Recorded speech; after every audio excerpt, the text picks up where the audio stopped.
Good evening, everyone. I'll call the meeting of the Common Council for Tuesday, August 10th, 2021 to order.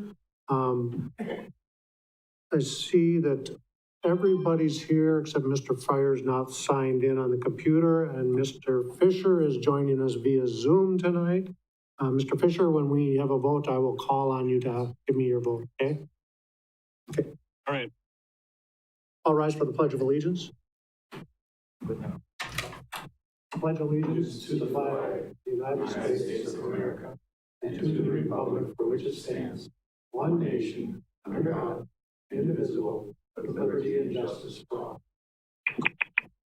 Thank you. Amen. Item C is the public comment period. At this time, the council president will recognize members of the public who have indicated a desire to address the council. Upon recognition by the council president, persons may address the council first stating their name and address. The council may act on emergency matters introduced by members of the public. So are there any members of the public who wish to address the council? Yes, sir. Please step up to the podium and state your name and address.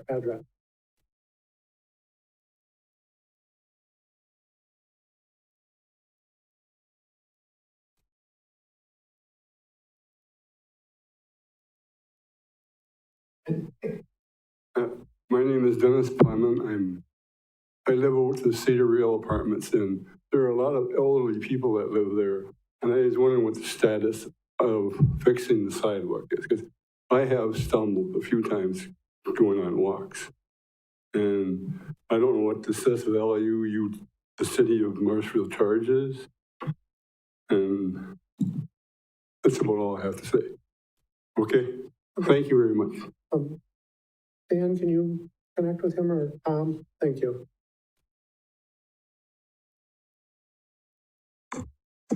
The engineering division does do sidewalk inspections, and we'll put that on our list and take a look at it.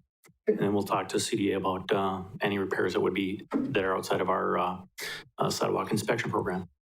Thank you, sir. Are there any other citizens? Mr. Panker?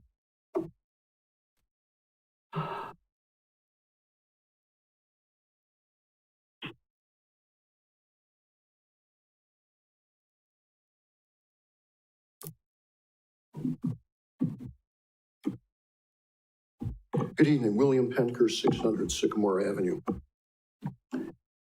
Prior to the 2016 spring election, Alderman Fire, in response to a question from the Hub City Times, noted, "We as a common council and city staff need to have better communication with the public. We are questioned many times about open dialogue on an issue.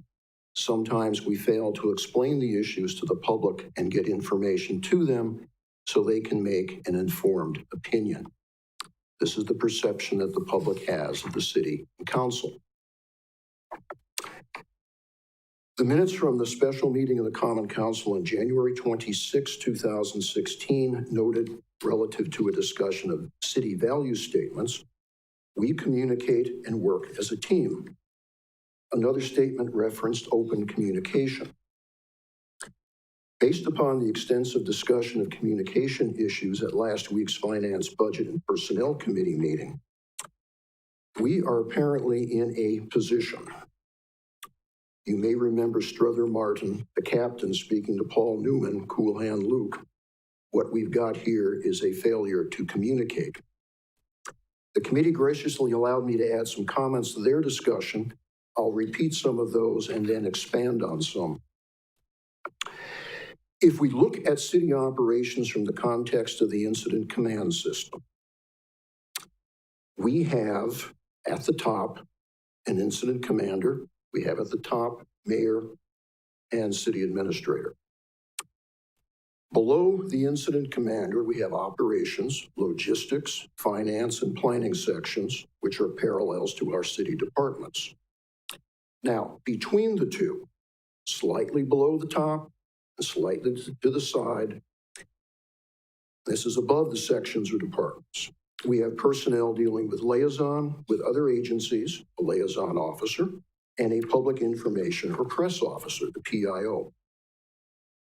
Depending on the situation, these positions could be dealt with by one or two people.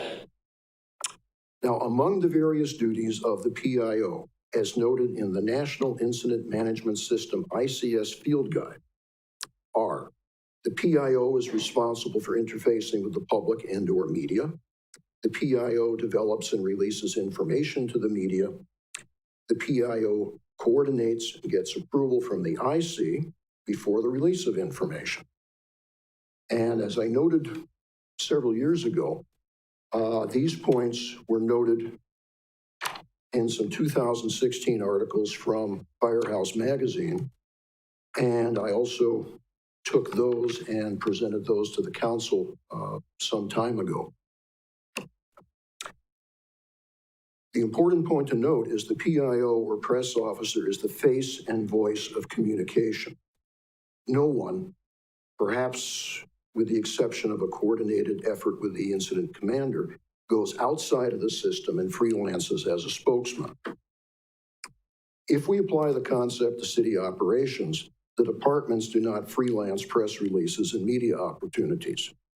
Communication goes through the press officer. The specialists in communication do the work.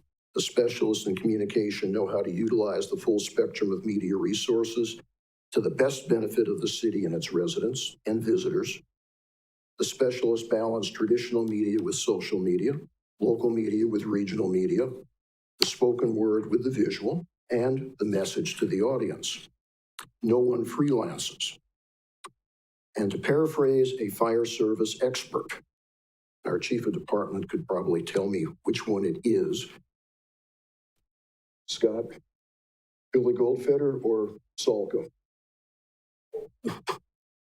If you freelance, you get hurt or killed, or you get someone else hurt or killed. In a non-unified communications environment, freelancing can hurt or kill the message. The press office, the PIO, the communications office stops that from happening. Position provides consistent messaging, coordination, and timeliness. I think that's some of the points that the committee was trying to get to last Tuesday. Now, go back to the ICS. Our departments correspond to operations, logistics, planning, and finance sections. What I'd like you to do is take the first letters of those words, O, L, P, and F. Rearrange the letters. You make two switches and you get a new word, flop. That's what you get when there's no consistent, coordinated, timely messaging across the media spectrum and the audience spectrum. From the discussion that was at the meeting last week, it sounds like we do have a problem that needs to be corrected. Thank you very much. Thank you. Are there any other citizens who wish to address the council? Seeing none, we have one note on the council agenda. That is item number O has been removed from the agenda. We need to do a little work on that yet, so it's not ready. So we'll continue on with item D, approval of the minutes of the July 27th, 2021 meeting. We have a motion from Mr. Fire, second from Mr. Rosendich to approve, I assume. Is there any discussion on those minutes? Seeing none, please vote. And Mr. Fisher, your vote? Yes. And that motion passes unanimously. Item E is staff updates. The first item under that is implementation of summer hours pilot program. Steve Barg, City Administrator. Thank you, Council President. Yes, at the last meeting, you voted to go ahead with a pilot program for summer hours that would be effective from August 9th to September 3rd, the start of Labor Day weekend. So it'd be a 4-week trial, and that would have us closing at noon on Fridays. The department heads have worked with their staffs in terms of schedules, any adjustments that need to be made to ensure that all employees are working full 40-hour weeks, but we will be open only from 7:30 to noon on Fridays. Tom Laux, our communications director, has been working hard to get the word out through various platforms, Facebook, website, other ways so that people hopefully become aware of it. We ask their patience, and we certainly want to hear from them if they have any concerns. But we will bring you a full report on the September 14th council meeting, let you know the good and the bad, what we experienced, and then you can determine if you would want to go ahead for next summer with the program or tweak it in some way or let it go. But again, I want to thank you for giving us the opportunity to try this creative approach as other communities have been doing. Thank you. Item 2 under staff updates is the introduction of Amanda Bruce, the recreation manager, introduced by Justin Casperson, Director of Parks and Recreation. Good evening and thank you. I think we stopped this when COVID started and now we're starting it back up and hopefully we can continue if we have new staff coming on board. I'd like to introduce Amanda Bruce, who's standing to my right. She's the new recreation manager. She started last week, August 2nd, so a little over a week ago. She spent most of her time at the pool and trying to get up to speed on that. Her and her family are relocating from Marshfield, North Carolina. She's coming back to her hometown of Marshfield. She did work for Park and Rec a few years ago from 2006 to 2012, so she has plenty of knowledge of the operations in our community, but it's good to see her come back to home. She has a significant strength in health and fitness industry. She also has a bachelor's degree from Eau Claire, and she is a certified pool operator. Besides the Van de Hey Water, she'll be overseeing all the recreation programs, the ice rinks, and the senior center. So if you see her out and about, this is Amanda. Welcome.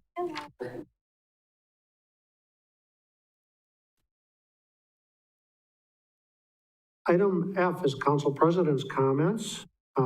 We have 2 employee recognitions for tonight. Amy Krogman in the Administration Department has been here for 30 years. And Steve Burns from the Zoo has been here for 10 years. Congratulations to both of you. Item G is council comments. Are there any council comments? Mr. Hendler. Thank you, Council President. You mentioned that item O was removed from the agenda. I didn't get your explanation as to why. There is still some work that needs to be done on that through the city attorney's office, and it's not ready to be presented yet. Okay, thank you. Any other council comments? Okay. Item H is reports from commissions, boards, and committees. Any reports from commissions, boards, or committees? This is where I need to read the minutes. Normally, it seems like we only do this like the last meeting of the year, and it seems like it was the night before Christmas, as I think that Dan and others end up reading a series of minutes into the record. But this is the minutes from the Municipal Emergency Management Committee meeting of August 9th, 2021. For those of you who may not remember, we went through this last year.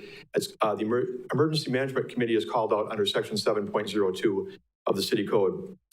Present, Council President Nick Paschal, Acting Police Chief Pat Zepps, Fire Chief Scott Owen, City Administrator Steve Barg, others none.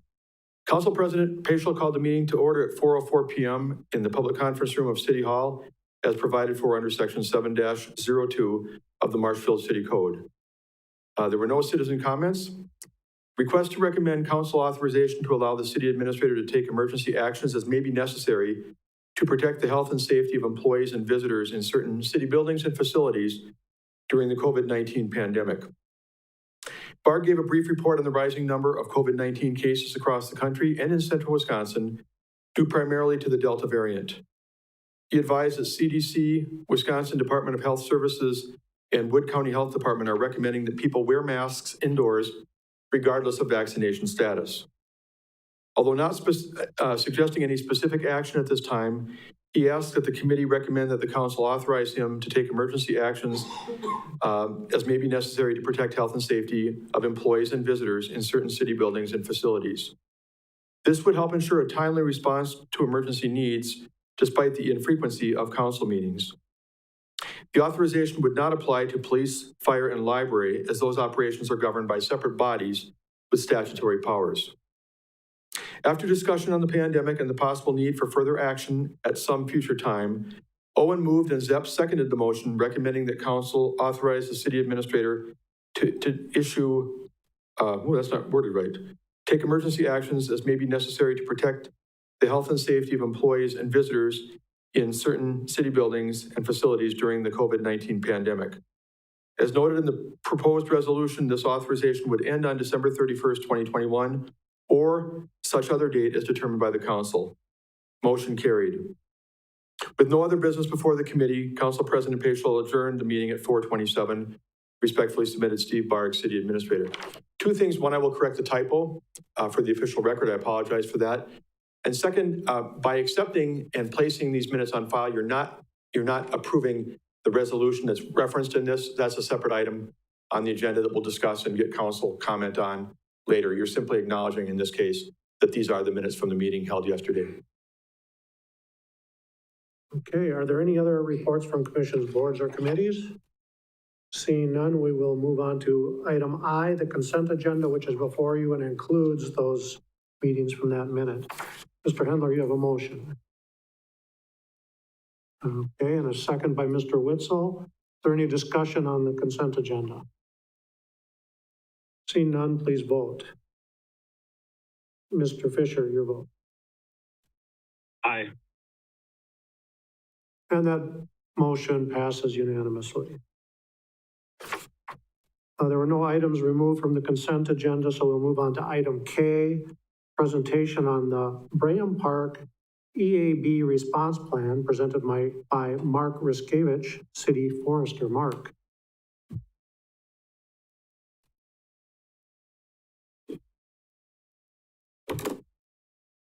I'll do a brief intro because I'm not sure everyone knows Mark. Mark is our city forester. He's been with us now for 3 years, has it been? A little over two. A little over two, seems longer, but we've been dealing with EAB now well before I came here, probably closer to 6-7 years ago. We have almost all of the trees and the boulevards treated or taken care of at this point. Now we're focusing more on some of our unmanaged areas or our forested areas. And the one that pops up that's going to be the most significant challenge will be Braham Park because there's a high density of ash trees in there. Plus there's a disc golf course. It's a high active area with trails. So Mark is going to kind of go through his response plan for that park coming up by the next 5 years. Thank you, Justin. Good evening, council. I'm going to go over a quick overview of emerald ash borer and just a background on it. Then I'll address the ash tree population located within Braham Park, our expected timeline that we expect to see here in Marshfield of EAB, and then go into the options and recommendations from me.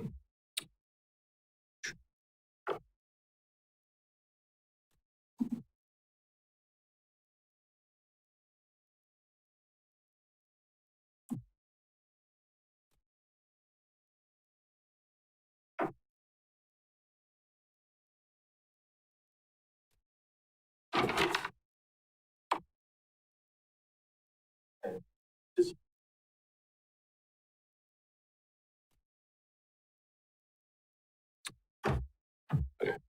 Thank you. So this is what emerald ash borer looks like. The lower left picture is the adult insect, and then the top left is the larvae form.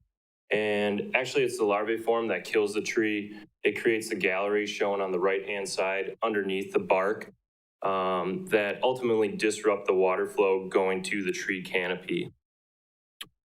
It was first detected in Michigan in the early 2000s and then in Wisconsin in 2008 in the southeast portion of the state. And it's found prevalently throughout the southern portion now and starting to pop up in the northern counties. And it's expected to kill roughly 100% of all true ash species. We had a DNR forester come in and conduct a timber cruise within the park. The wooded section itself is roughly 20 acres in size, and they determined that there was 2 different timber stands in there. Those are based off of what tree species are identified in each stand. The central portion, stand 1, is 12 acres in size, and that's roughly 72% ash trees in there. Stand 2 is more along the southern border, going up the right-hand side and at the top right corner of the park, and that's 18% ash in there. Last winter, I found one tree infected with the insect on the west side of town. Generally, from first detection, it takes about 5 to 7 years before we start seeing severe decline and mortality, and about 10 years before roughly 100% mortality in the trees. This is a picture of a forest stand down in Ozaki County near Milwaukee. It was detected in 2008 down there, and this picture was taken in 2016, so 8 years from confirmation. And all the trees you see there in the center that don't have leaves on them, those are standing dead ash trees. And this just gives a really good representation of what Brain Park would look like if we do nothing with it. So next I'm going to go over the options that I've explored, and through extensive research and networking with multiple municipalities, DNR foresters, state entomologists, UW professors, just really trying to gather as much information as possible to create a management plan that's specific for Brain Park. So the first option that I looked into was possibly treating the trees within the park. And we currently treat roughly 300 trees along our streets and in our manicured parks.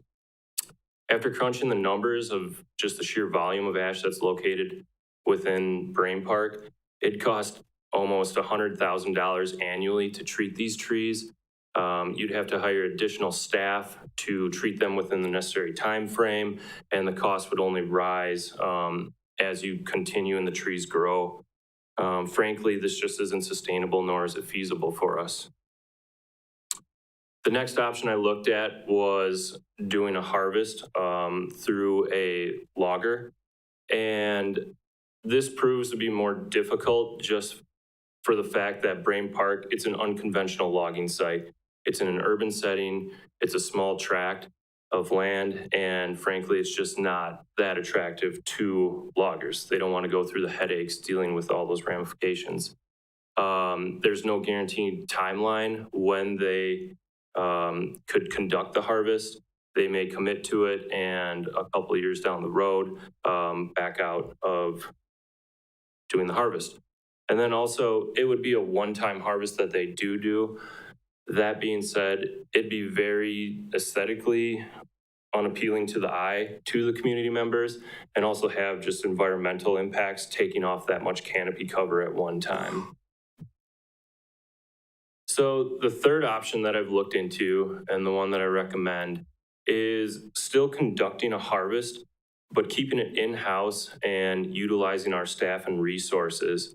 This will be carried out by breaking the park up into 5 different zones and focusing on one zone a year, looking at harvesting the trees and then replanting. The biggest benefits that this does is it breaks the park, or it eases the community into this drastic change that they're going to see this park go through. It splits up the workload into a manageable time frame. And probably the biggest factor is it breaks up our cost and resources and fits into our current budget. This picture shows Brain Park and what the management zones would look like. On the right-hand side, that's Peach Ave, and then you have the skate park in the upper left corner, ball fields, playground, parking lot on the left-hand side. We broke it up based off of the storm drainage creek that's running through the middle of the property, and then the natural stand boundaries. Our starting points would be focusing on areas A, B, and C, and that's based off of that's where the highest concentrations of ash are. Wrapping this up, I just want to say that it's unfortunate that we're faced with these circumstances, but the reality is that these trees will die from emerald ash borer at some point. It's a dynamic plan that we need to assess on an annual basis to see what's working, what's not working, and adjust accordingly as we go. It's not going to look pretty at first, but we have to have the foresight into the future of what this will look like 10, 20, 30 years down the road. And after looking and gathering all the information, I truly believe that this plan is what's best for this community and this park itself. That being said, I will field any questions at this time. I'll start since I'm the chairman here. Mark, will this relieve, by eliminating the ash trees from Bray Park, will that alleviate some of the problem of it spreading further in the community? I would say generally no. Once the first initial wave comes through of infestation, you do see a dramatic decline in bug population, but the insect will always be prevalent. And if a tree isn't being actively treated, it has a 99% chance that it will die. Mr. Butke. Thank you. Mark, first of all, I think that's a good plan you've got. That makes sense for all the reasons you stated. The other question, does this insect affect mountain ash trees? It does not. Mountain ash is in the actually cherry family. Okay. All right. Thank you. Mr. Wagner. Thank you, Mr. Chairman. Mark, two questions come to mind. Do we have enough manpower to do this and to hold on to like a 5-year schedule for those 5 areas? And secondly, aside from yourself, do we have the expertise? Yeah, so I've talked with, it's going to be a collaboration between the Parks Department and Public Works Department. They look at filling when they're not plowing snow. They look to forestry to fill their work schedule. And so as far as the expertise goes, it will be marking the stand boundaries and then identifying which trees need to be felled. And those specifically are ash trees. If I may, I guess that doesn't give me comfort. And the reason is I've worked with forestry operations in my past, and that's a pretty, working in a closed area like this requires some pretty sophisticated techniques and work. I don't know that our public works crews have that kind of expertise. I mean, you're not even considering hiring an additional crew to do that during the winter. The problem with of people who are experienced. Yeah. One, I plan on being on site and training the personnel, conducting the harvest. Hiring a crew out with this, one, we would either have to pay for it because it would be in such a small section that you're not going to get a traditional logger that wants to move all of their equipment into the area. They're booked out for a couple of winters already, and they're focusing on bigger timber tracts. Just with the fluctuating markets of wood right now, and it's not good. So to come in for a 4-acre section, that's not going to happen. And so we'd ultimately have to hire out or contract someone to do the removals. Well, my concern is not alleviated, but thanks for the answer. Okay. Mr. Witzel. Thank you. I've been feverishly taking notes over here, so if I may take a little time to go through some of these. I think you already answered one question. The season for harvest will be winter. You mentioned about dividing it up into zones so that it's not such a shock to the public, which I think is a great idea. But I noticed that in your plan, it looks like A and B are your first 2 zones, which are sort of in the middle. What makes me concerned is that by the time you get to C, all of a sudden, a whole bunch is gone, and that's when people really realize, well, wait a minute, they've been cutting all this stuff in the middle. So I don't know, I don't know your rationale. I'm sure you have great rationale. So that would be my only concern, and you don't get the answer. I'm just voicing that. I was going to say, that was just part of the dynamic plan that we were talking about. That has changed already. We are looking at harvesting A first. That would start this winter. And to break that up, we have decided that C would actually be the next beneficial area to harvest. Along with this, we're going to do planting efforts in these areas to hopefully show progress along the way. That being the strategy behind that is kind of, we'll conduct the harvest in A. They're doing something in there. The next section is C. That way it opens up to the public a little bit more view of it. And then when we take B out, they already know what's going on. They see trees being planted, and hopefully it doesn't present as such a big shock. And you mentioned replanting. I'm assuming that with your background, you're looking at not replanting a solo variety, but probably some type of. Yeah, we're looking at changing the culture or the species diversity in there and planting trees that are suited for these types of soils, these wet conditions. Off the top of my head, the top species we're looking at are tamarack, swamp white oak, silver maple, aspen, and red maple. But the nice variety then prevents something like this from happening again, where whatever percentage is one type and we are devastated. Yep, that's kind of the name of the game in urban forestry right now, is to diversify. We didn't learn from Dutch elm disease. We planted all ash trees on the boulevard, and now we have emerald ash borer. So we're trying to get away from that monoculture aspect and go to a more diverse urban forest. All right, and since you mentioned Dutch elm disease, I'll go to that question next. It's my understanding that that sort of has passed, and so now elm trees are fine. You can buy resistant cultivars, but the Dutch elm disease, it's a fungus that's transferred around by a beetle. And so it's still prevalent out there. True American elms still can get it, but you still see small ones in the area, and that's just due from seed population. They grow to a certain size and then they get Dutch elm disease, but they've distributed seed and so they keep growing. So then in all likelihood, this issue is not going to go away. We're going to be dealing with emerald ash borer forever. It's not that we're going to have resistant trees or a new crop of trees that are someday going to. I have not heard of any resistant cultivars being cultivated yet.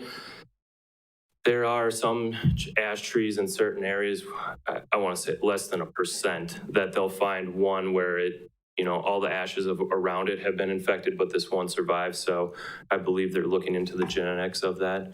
But as far as I know, there haven't been cultivars established yet. Okay.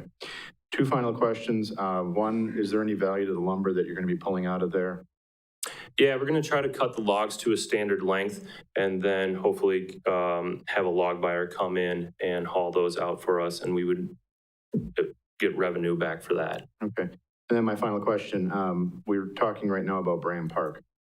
And as I think just very quickly in my own brain about some of the parks in town, Wildwood is not the same situation. That's a very cared for park with specific trees. It's not just a stand of woods. What about Weber and Hamas parks? Those are two parks that come to my mind that have a lot of trees. Are those also facing similar situations?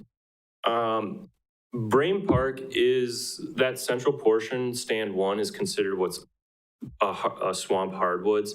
And so as far as like the other parks around there, I see more red maple and aspen components in those areas and not so much ash.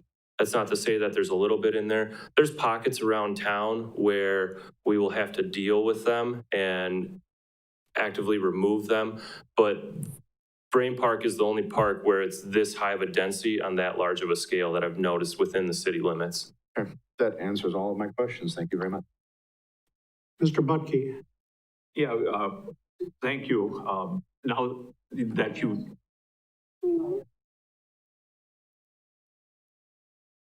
Oh.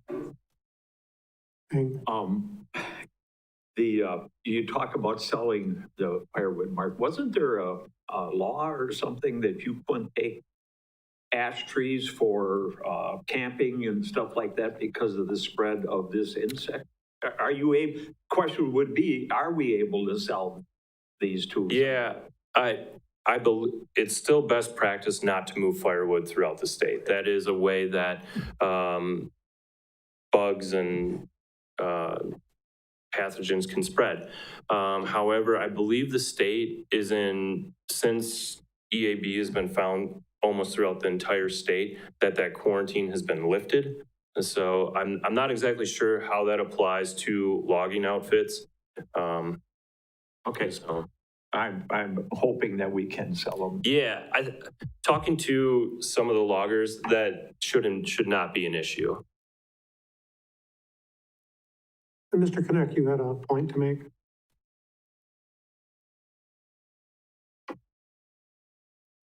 I just wanted to try to address Alderman Wagner's concern about street division staff participating in this. Long before Mark came on board, our street division handled all of our forestry operations and terrace tree maintenance and removals and so forth. And we do provide training for our staff with chainsaw safety, bucket truck safety, and all the components of a forestry program. Now that Mark's been on board for a couple of years, we've got a great working relationships between the two departments. Mark leads our crews, but it's made up of guys from both parks and streets.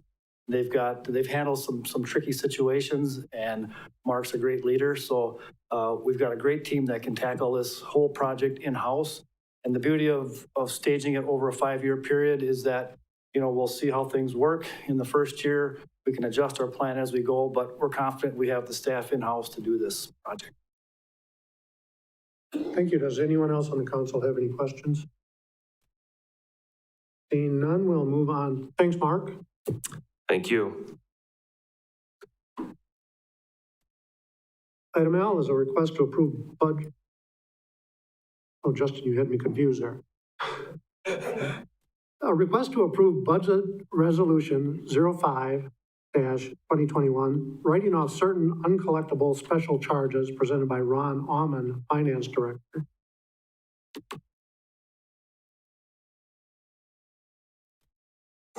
Thank you.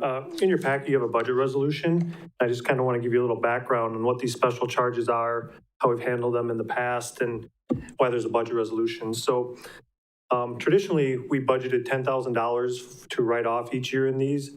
And when we did a deeper analysis of what's in the accounts receivable, we find that number is kind of lagging behind the amounts that are uncollectible. So what these are special charges such as snow removal, weed maintenance, those kind of things. And it goes through a progression of we bill the resident. When they're not paid, they become delinquent. We put them on the tax bill. Often that tax bill goes unpaid. Eventually the county takes the property, and what gets paid first is the property tax. And then the county sends us the leftover funds to apply to these special charges. So we've just been writing off a little bit each year. But what the amount of this budget resolution represents is amounts that the property is likely sold. We've been billing them for 7 or 8 years. We really don't have any recourse left, and we always wait till the last minute to write them off, but I think we're well past the last minute on some of these. I think once we catch up with this, $10,000 a year is a reasonable estimate, but we'll look at it a little more in depth. If you scan through the list, you can see it's, the property is no longer owned by the tax owner, the person is deceased, and those kinds of situations. So I'll take questions or a motion to approve the budget resolution. Motion by Mr. Wagner. Okay, a second by Mr. Witzel. Any discussion? Any questions for Ron? Fisher, you good? Okay.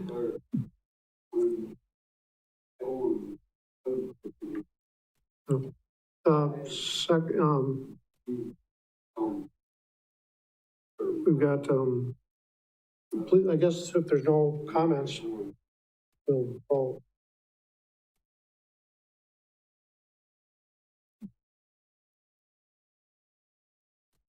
Mr. Fisher, your vote? Yes. That motion passes unanimously. Thank you.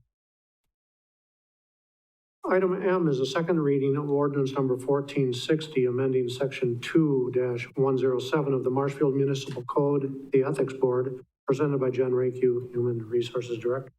Thank you. So at the last meeting, I presented changes to section 2-107 of the code regarding the Ethics Board. This is the second reading. Key changes are included in your packet. I'm certainly happy to take any questions that you have. If there are none, staff would request your approval of ordinance 1460.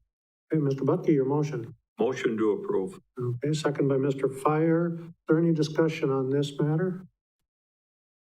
Seeing none, please vote. Mr. Fisher. Yes. And that motion carries unanimously. Thank you. Item N is a second reading of ordinance number 1461, authorizing the chief of police to grant a variance that would allow for possession or drinking in public places during special public events which are limited in duration, presented by Pat Zapps, Acting Police Chief. All right, thank you. This is the second reading, so I believe you all have a copy of the ordinance. The major changes are this would allow the chief of police to make the decision to grant a variance, which gives an exemption to the open container ordinance. Some of the history behind that is we've had 9 of these in the past 2 years, excluding 2020 because of the lack of events due to COVID. So we've already got another one on the agenda tonight. So I really look at this as a way to streamline the process. On the police department side, we've had 0 issues with any of these. And in the event that the chief of police denied the request, the applicant would have the option to come before the council to seek their approval. So I would be happy to take any questions. Otherwise, would look for your approval. Okay, Mr. Fire, your motion? Motion to approve? And second by Mr. Hendler. And discussion, Mr. Witzel. Thank you. My only hesitancy here is just the total blanket coverage. I realize that we've had repeat events, wine walks, whatever else, that they come before the body says, okay. You come back, you say, last year was great. You say, okay. I don't have any hesitation to those repeat type things that have already proven themselves. I guess I'm a little hesitant that it's just a blanket first time out of the gate, go ahead, where I would almost rather see it, after a couple of successful tries, now you're given the opportunity to go ahead and approve those moving forward, but just kind of allowing the council to weigh in on new events as they're proposed. That would be my only hesitation on this. And I don't know if that's something that could be updated or if this is just here it is, take it or leave it situation. Well, I mean, it's certainly something I could look at. I'm not sure and tell you what that would look like. I would imagine we would have to keep a log somewhere of what was already approved. And in the event, then that would have to come back through the council for new approvals. My vision of this, and again, I think I touched on this last time, I don't think that as long as I'm in this seat or any predecessor that there may be has any interest in some sort of an event that doesn't look right or does the community injustice. So I really look at this as a very limited scope for these types of events, specifically in the fairgrounds, Mackey, Wine Walk. Now, those aren't spelled out in here, but I completely understand what you're saying, that there could be some concern in that area is who would approve and what would they approve. I don't foresee that as a problem because, again, we monitor them, they're patrolled, and we have not seen any issues with the 9 of them that have been approved. Mrs. Spiros. Thank you. I'm a big proponent of open container laws, and I think that they exist and have existed for a good reason. So I will continue to vote no on these type of things. Mr. Witzel, you have more? Yes, just to follow up a comment that you made. You said that you in your position have a specific mindset. The concern I have is that, you may represent a specific mindset. We as a council may have a specific mindset. 5 years down the road, I can't say that. I don't know of which of us are going to still be here in 5 years, 10 years from now. I don't know what your future holds. You're going to retire at some point, so there's going to be. Yes, I will. So, basing a decision on a mindset concerns me a little bit because there could be a whole new mindset down the road. And if we're just saying this is the way it's going to be, that's again, an area of hesitation. So I appreciate your candidness. I appreciate your approach to this. I'm slightly concerned about what happens 5, 10, 15 years down the road. Right. The only analogy that I could use for that is I looked at this similar to the noise variance, where the chief of police has the ability to grant that noise variance. So I think that's worked. As I stated, can I speak for what somebody might think in 5 years? I can't. But again, I do think that ordinances should be fluid and adaptable to what's going on. And right now what we have is these are being approved. They're good events. They're enhancing the events. In the event that goes south or something changes, and I completely understand Mrs. Spiros' concerns because the last thing you want is litter and things. And I believe that's where a lot of these open container ordinances came from, litter and just things like that being left. But I do believe that some of these are fluid, and I think this better serves the community. It better serves the people looking for these right now. And if that doesn't prove true, again, as long as I'm sitting here, I think any predecessor would be willing to revisit this and look at it at that point. I will just add that I also think that probably more likely that the police chief is not going to approve something and somebody's going to have to come to the council to request a variance from that, rather than vice versa, that the police chief is going to willy-nilly approve things that are going to cause problems. Mr. Wagner. Yeah, thank you. I think you made a very good point about the chief of police being one that would probably be the most conservative in granting the authorization, especially if the type, I think it depends on the type of event. I mean, if it's a type of event that's going to bring very diverse groups or even competitive groups in contact with each other, then alcohol might be the kind of fuse you don't want in there. And I'm sure, and would have to trust your judgment on those kinds of situations. Thank you. Any further comment or questions for the chief? Mr. Fisher? Mr. Fisher. Thank you, Council President. I am going to have to vote no on this. And the reason I'm voting no is I'm uncomfortable anytime one person has sweeping authority to make these kind of decisions. I totally understand and respect the idea of efficiency, but it just always concerns me when one person has that kind of authority. Thank you. Thank you. Any further questions, Mr. Henler? Thank you, Council President. I personally, of what I've seen so far in the department, I have all the trust and confidence in the person that's in charge right now to make a proper decision. Thank you. Anything further? Seeing none, please vote. Mr. Fisher? No. And that motion passes 8-0, or 8-2. Sorry for my math. Thank you. The next item on the agenda is item P, a second reading of ordinance number 1463, rezoning property parcel 33-05225 located south of Green Acres Estates between Washington and Hume Avenues from SR4, single-family residential, and GI, general industrial, to TR6, two-family residential, presented by Bryce Hembrook, city planner. Thank you, Council President. So I'll go through this briefly because this is a second reading. The current zoning is SR4, single-family residential and general industrial, GI. It's currently split zoned, which is rare, and we'd like to fix that. The proposed zoning district would be TR6, two-family residential. The city's looking to create a mixed-use TIF district for a future subdivision opportunity. And the proposed land uses in this area would likely be single-family or two-family. In the future land use map of the comprehensive plan, it recommends that this area is medium-density residential, and this district would fall underneath that recommendation. The majority of the site consists of wetlands, so only the northwest portion of the property is actually buildable. And then this rezoning is supported by the recommendations of the comprehensive plan and was recommended for approval from the Plan Commission. So with that, since this is a second reading, we'd recommend to approve ordinance 1463. Thank you. Mr. Witzel, your motion? Move to approve. Okay, a second from Mr. Butke.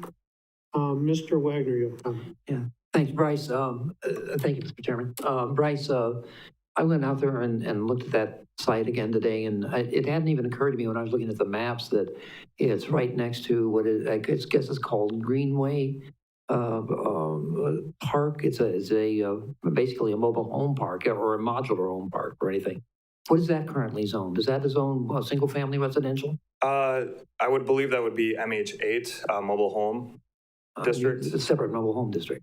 Correct. Yep. Okay, and we're going to be abutting right up against this, right? It'd be across some of it, yes, a portion of it. But that portion that would be abutting that would be in the wetland area, so there wouldn't be any homes down there. And then there is also a right-of-way in between the two parcels. Okay, all right, thank you very much. Yep. Any other discussion? Seeing none, the motion is to approve. Please vote. Mr. Fisher? Yes. And that motion carries unanimously. Item Q, second reading of ordinance number 1464, amending portions of Chapter 18, Title or Article 9, Historic Preservation, to give the Historic Preservation Committee authority to review and approve certificate of appropriateness requests. Again, presented by Bryce Hembrook, City Planner. Thank you. Yeah, so we are proposing to allow the Historic Preservation Committee to approve or deny a COA request. A COA is a certificate of appropriateness. The staff report kind of highlights what exactly a COA is and what the current process is. But right now, the current process, just to sum it up, the HPC essentially acts as a advisory board or in an advisory manner for this review. So if there is a building permit for an exterior alteration that is for a historic structure, which there's about, I think, 11 structures in the city that would apply to this, the HPC would review, give a recommendation to the Plan Commission. The Plan Commission would then review, give a recommendation to the Common Council, and then the Common Council would approve.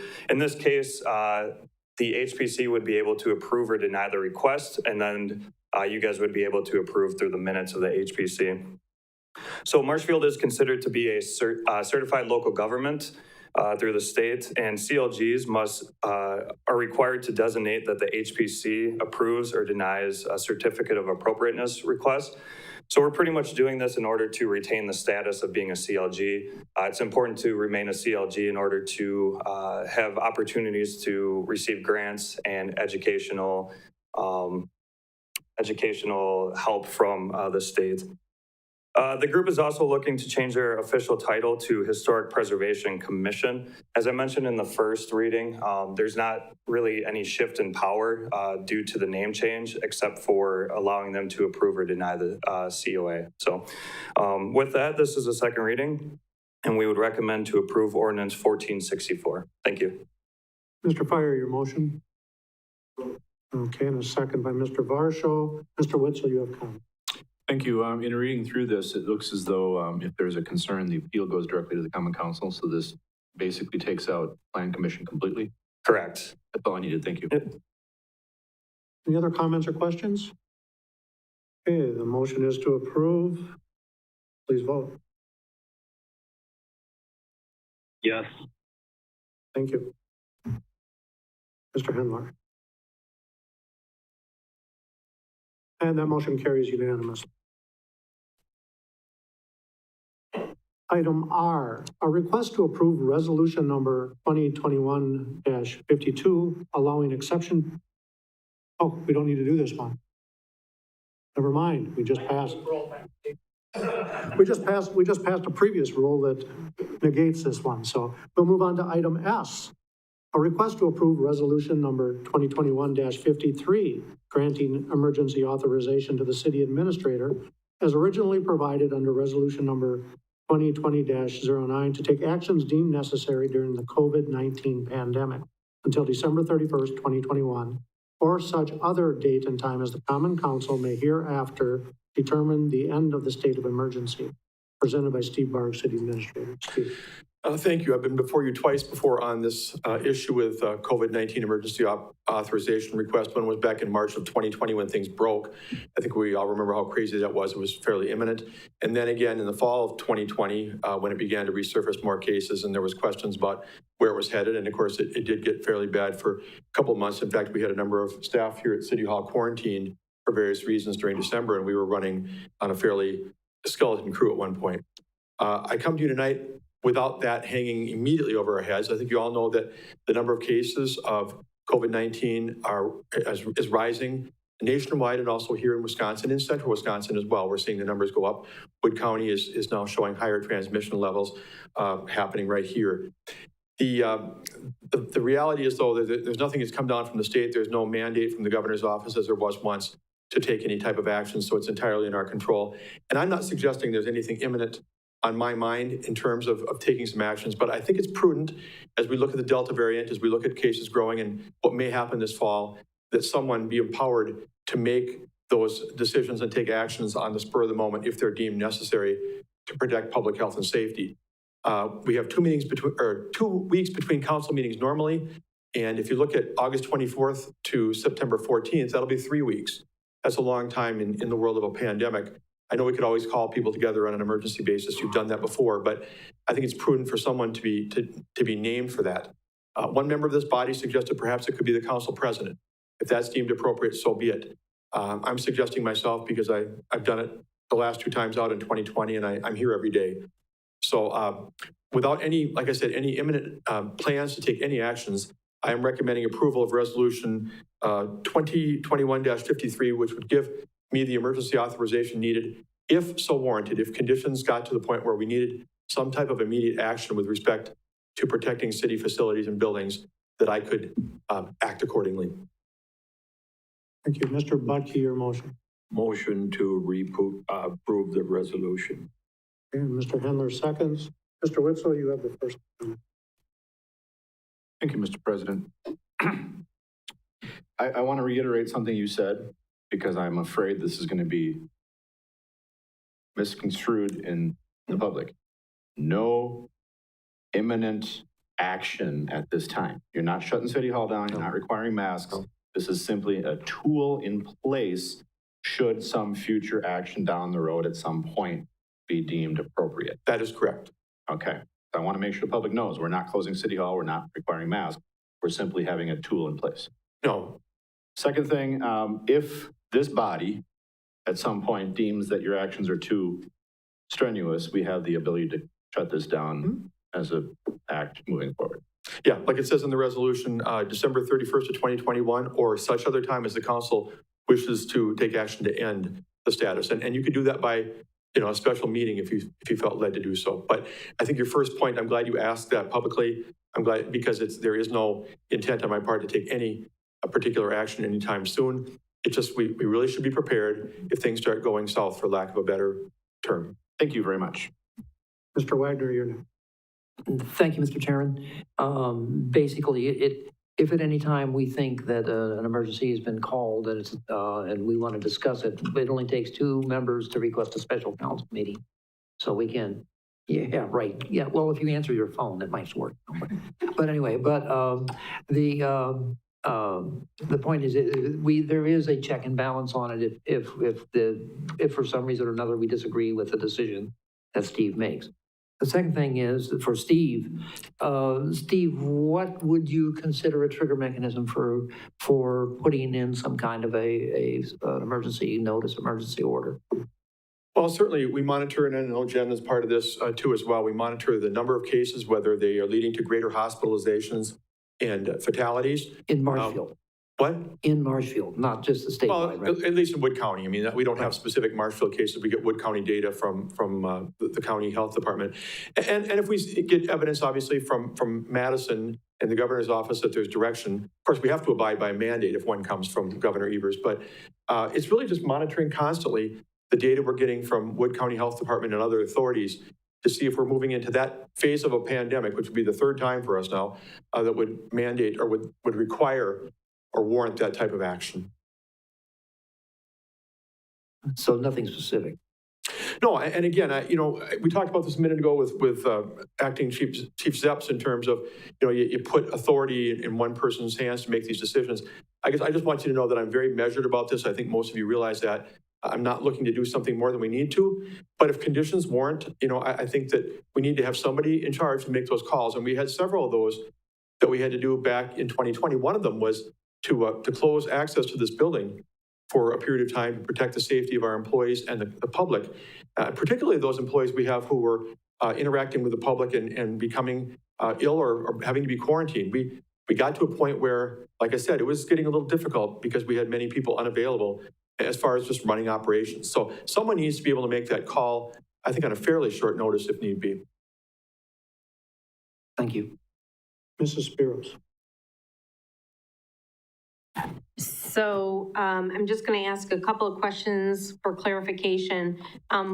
So how far does your authority go if you're enacting this? Is it just to the closing of the buildings, ordering masks, ordering virtual work? How far does this extend?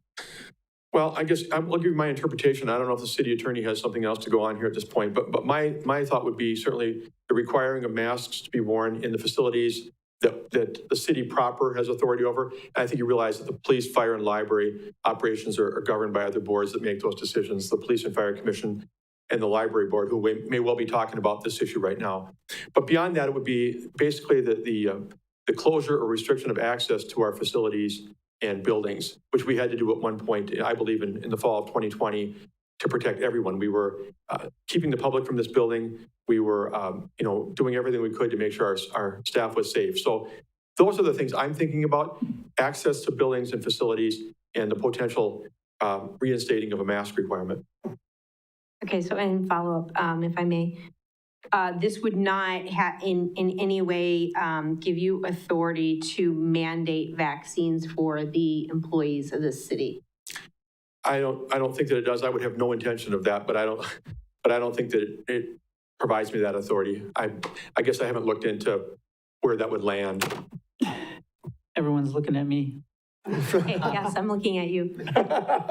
So I mean, and look, I don't in any way think Steve intended something else. I think he was thinking along the lines of what action we've taken in the past, which included basically restricting building access and having some remote meetings.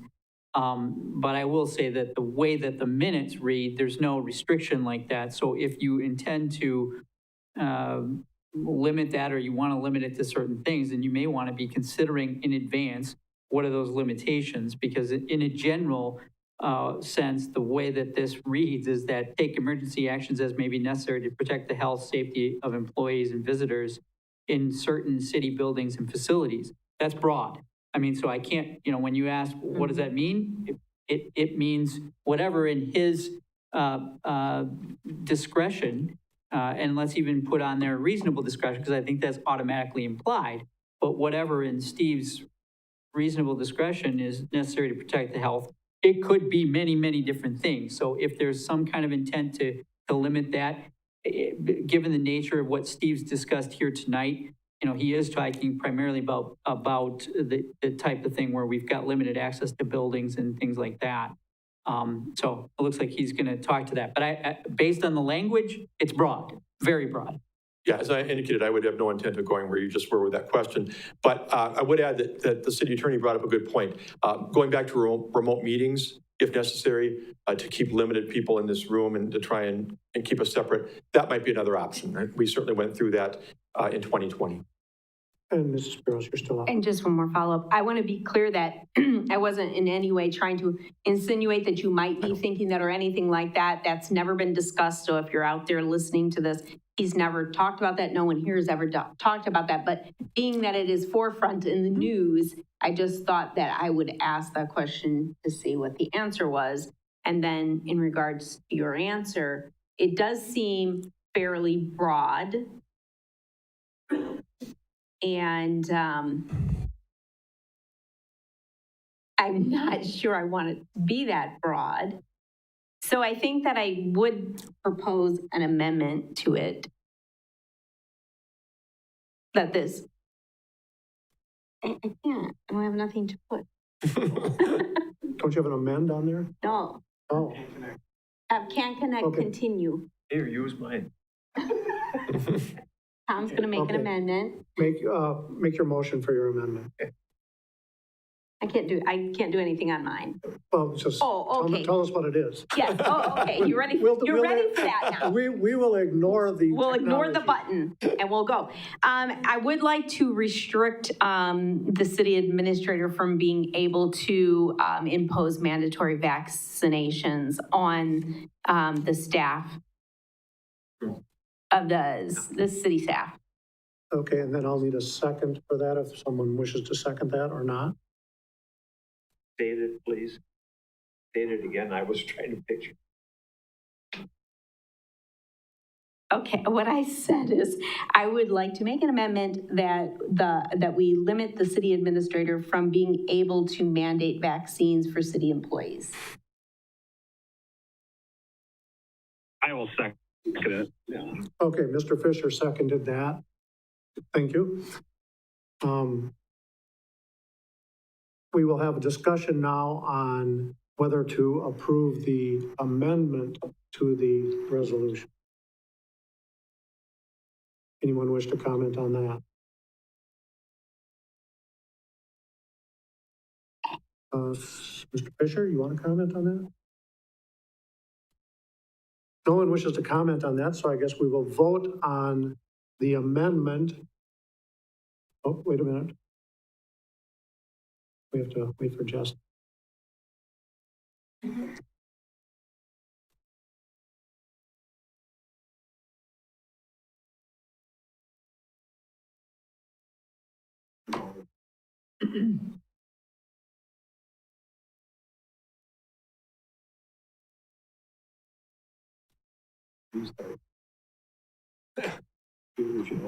Yeah, when in doubt, right?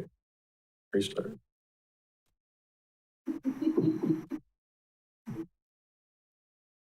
Okay, now we've got it in there with a motion and a second, and there was no one wished to comment. So we're voting strictly on whether to add the amendment to the resolution. Right. Please vote. Mr. Fisher? Yes. Okay, we have that passes 9-1. So that is now included in the along with the original resolution. And is there further discussion on the original resolution? The only thing I will add to that is at the meeting yesterday, we did not discuss that as an option. We discussed things like putting up signs, you know, requiring people to distance and possibly mask at some. Mr. Witzel. For the record, my vote of no was not because I think he should be able to, but because I was going to offer an amendment to even further restrict it. But I'll let it go. Okay, any other discussion on that? Seeing none, please vote. Yes.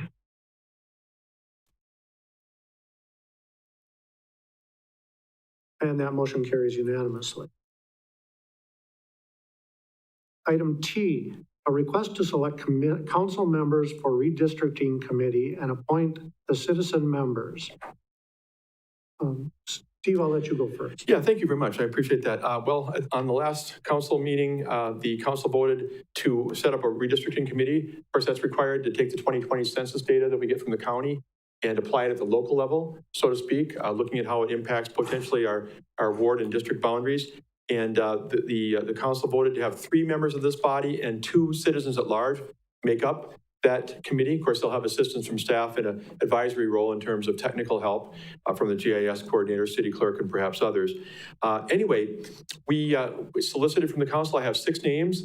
I will read them as far as those of this body who's indicated interest: Quentin Rosendich, Brian Varsho, Ed Wagner, Nick Peschel, Adam Fisher, and Rebecca Spiros.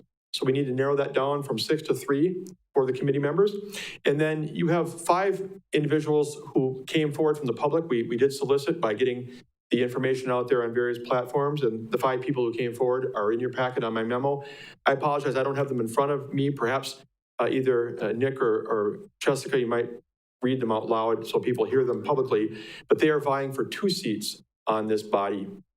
We talked a little bit about process earlier today and how to do this, and I'll let perhaps Nick, if you wouldn't mind kind of walking through how that might go in terms of how we're going to do this.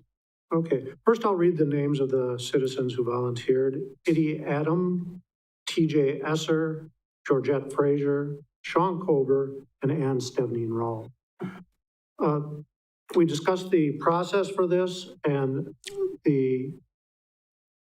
because we can't have a secret ballot, we elected to have the ballot with your name on it. So what we will do is have you include your name on your ballot so that there is a record of who you voted for. You'll be voting for 3 council representatives and 2 community representatives. We will then tally the votes, and then, provided there's no ties, if there is a tie, we will have an additional vote between the people who tie.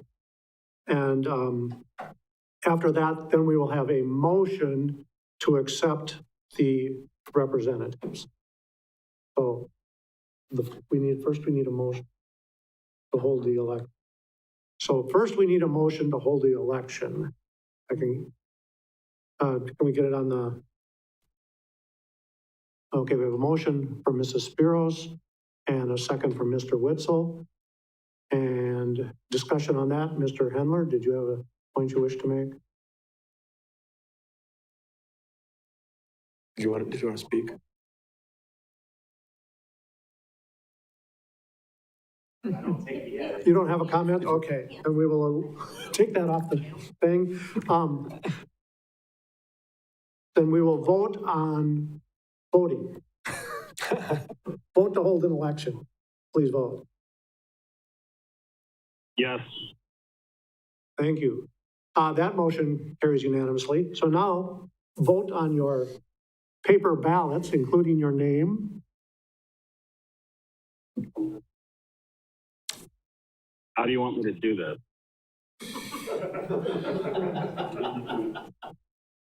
Send it in the mail. Well, it's an open vote, so just, Jess may fill out a ballot as you name off the people.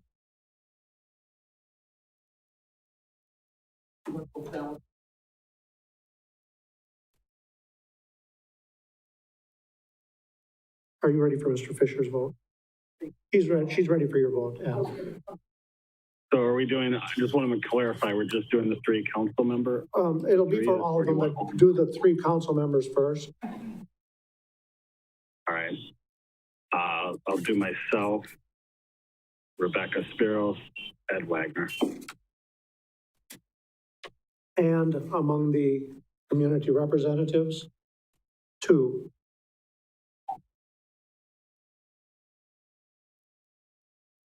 I'll do Adam, and hopefully you're going to pronounce the short name right, Iddy, and 7 row. Okay, thank you. Hopefully it goes through on the first ballot and we don't have to go through that again for you. We'll should have music or something while they're counting the ballots.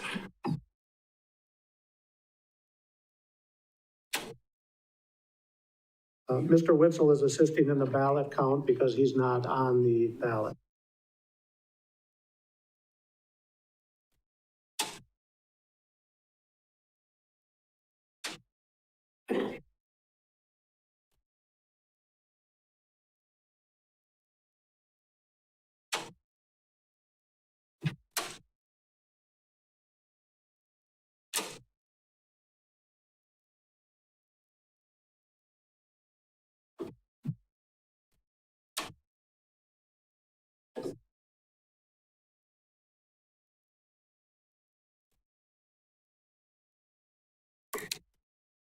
Until what?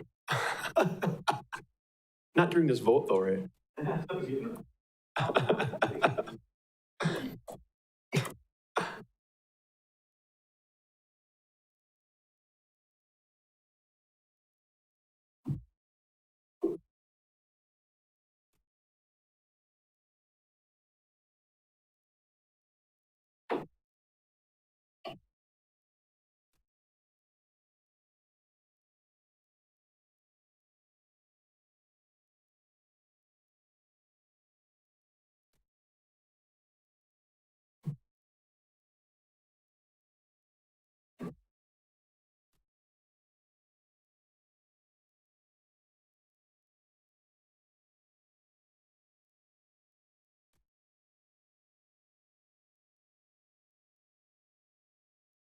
No.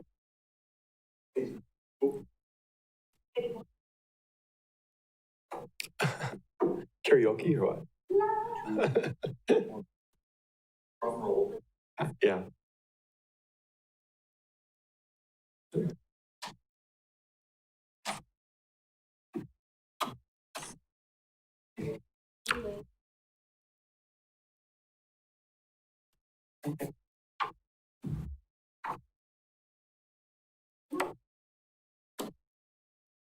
Okay, I have the results here, and miracle of miracles, there are no ties. From the council, the members will be Mr. Wagner, Mr. Fisher, and Ms. Spiros. And from the community, Ms. Frazier and Ms. Stebney Rowe. And now I need a motion to approve the results of the election. I have a motion from Mrs. Spiros, or no. Well, I don't see it on my screen here yet. Motion by Mr. Witzel, second by Mr. Butke. Is there any discussion on that? Okay, I'm sorry. We're taking separate ones. Okay, to approve the council members that were just elected. Is that still your motion, Mr. Witzel? Yes. Okay, and Mr. Butke, your second? Okay, please vote for council members only. Yes. Thank you. And now I will entertain a motion for the citizen members on your computer. Mr. Witzel and Mrs. Spiros. Is there any discussion on that? Seeing none, please vote. Yes. Thank you, Mr. Fisher. And that motion passes unanimously. So we have our redistricting committee. Thank you. Item U is a request to approve the appointment of Melissa Schmidt from 1609 Heidi Lane to the Plan Commission to fill a vacant position for a term ending in 2024, presented by me. And this is something we neglected to do at our last council meeting. We did discuss it at 2 council meetings ago. So I will entertain a motion by Mr. Wagner, and a second by Mr. Witzel. And Mr. Butke, you wish to comment on this? Yeah, I am okay with this. Just who is this person replacing? Mr. O'Connor resigned from the Plan Commission. He had other work-related conflicts that required him not to continue on that plan. Okay, so this is a motion to approve Melissa Schmidt. Any further comments? Seeing none, please vote. Yes. That motion carries unanimously.